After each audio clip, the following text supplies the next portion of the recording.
یہ کہانی ہے ایک لڑکی کی محبت اور کالے جادو کی جس نے بہت سی زندگیاں برباد کر دی۔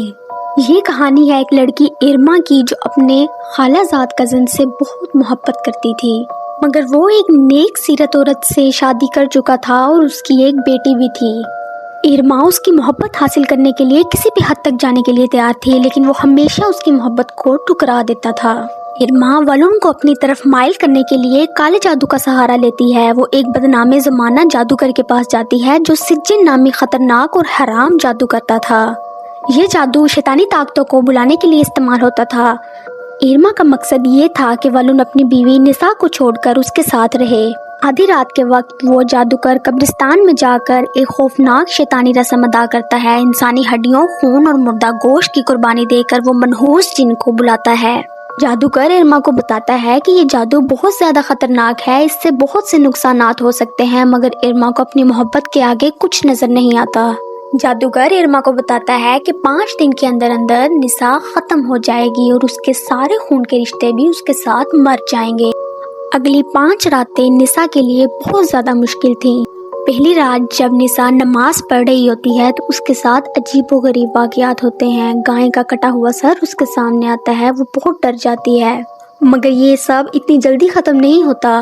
نسا بہت عجیب و غریب حرکتیں کر رہی تھی، جیسے کہ وہ اپنی بیٹی کی گڑیا کے بال کھا جاتی ہے، اور یہ سب وہ اپنے شوہر کو بھی بتانا چاہ رہی تھی، لیکن اس کا شوہر اس کی بات پر یقین نہیں کرتا۔ مگر حیرت کی بات یہ تھی کہ یہ سب صرف نسا کے ساتھ نہیں ہو رہا تھا، بلکہ ارما کے ساتھ بھی بہت عجیب و غریب واقعات ہو رہے تھے۔ کبھی اس کی بہن کی لاش اس کے سامنے آ جاتی ہے تو کبھی عجیب و غریب سائے اس کو نظر آتے ہیں۔ جادوگر نے کہا تھا کہ نسا اور اس کے خون کے رشتے ختم ہو جائیں گے اور اس کی شروعات ہو چکی تھی۔ نسا کی ساس خودکشی کر لیتی ہے۔ نسا کی حرکتیں دن بدن مزید بگڑتی جا رہی تھیں۔ وہ اپنی ساس کے پڑتے ہوئے جنازے کو الٹا دیتی ہے اور زور زور سے پاگلوں کی طرح چیخنے لگ جاتی ہے۔ ایک مسجد کا مولوی ولون کی مدد کرنے کا وعدہ کرتا ہے اور وہ نسا پر کچھ کلمات پڑھ کر اسے کچھ وقت کے لیے شانت کر دیتا ہے، مگر یہ سب ختم کرنا تو جیسے ناممکن تھا۔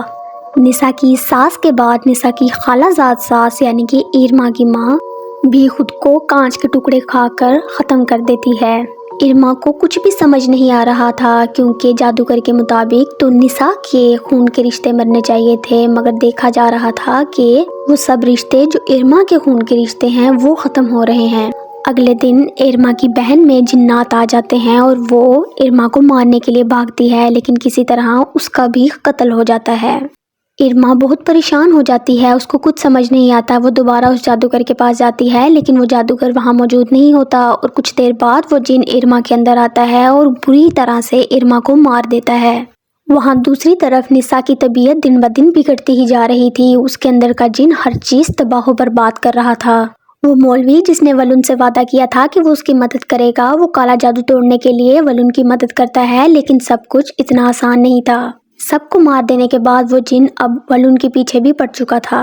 جیسے ہی نسا کے اندر کا جن ولون کو مارنے لگتا ہے، نسا کو بے ہوش کر دیتا ہے۔ انہیں لگا تھا کہ شاید اب سب کچھ ختم ہو گیا، لیکن وہ دیکھتے ہیں کہ یہ سب کرنے کے بعد بھی ساری شیطانی طاقتیں ویسے ہی کام کر رہی تھیں۔ اس کے بعد اندھیرے میں ایک سایہ چلتا ہوا ان کی طرف بڑھتا ہے اور وہ دیکھتے ہیں کہ وہ تو صوفیہ ہے، جو کہ ولون کی بیٹی تھی۔ انہیں کچھ سمجھ نہیں آتا کہ یہ سب کیا ہو رہا ہے۔ اصل میں ارما جو جادو نسا پر کروانا چاہتی تھی وہ اصل میں صوفیہ پر ہو چکا تھا، کیونکہ جو بال اور خون وہ جادوگر کو دے کر آئی تھی وہ نسا کا نہیں بلکہ صوفیہ کا تھا، اور یہ تمام موتیں نسا کا جن نہیں بلکہ صوفیہ کے اندر موجود شیطان کر رہا تھا، کیونکہ جادوگر نے کہا تھا کہ سجن نامی جن نسا کو پوسیس کرے گا اور اس کے سارے خون کے رشتے اور نسا مر جائیں گے، اور یہی وجہ تھی کہ نسا کے خون کے رشتے نہیں بلکہ ارما کے خون کے رشتے مر رہے تھے، مگر جادو تو غلطی سے صوفیہ پر ہو چکا تھا، جس کی وجہ سے اس کے سارے خون کے رشتے قتل ہو رہے تھے، جس میں ارما، اس کی بہنیں اور اس کے رشتے دار بھی شامل تھے۔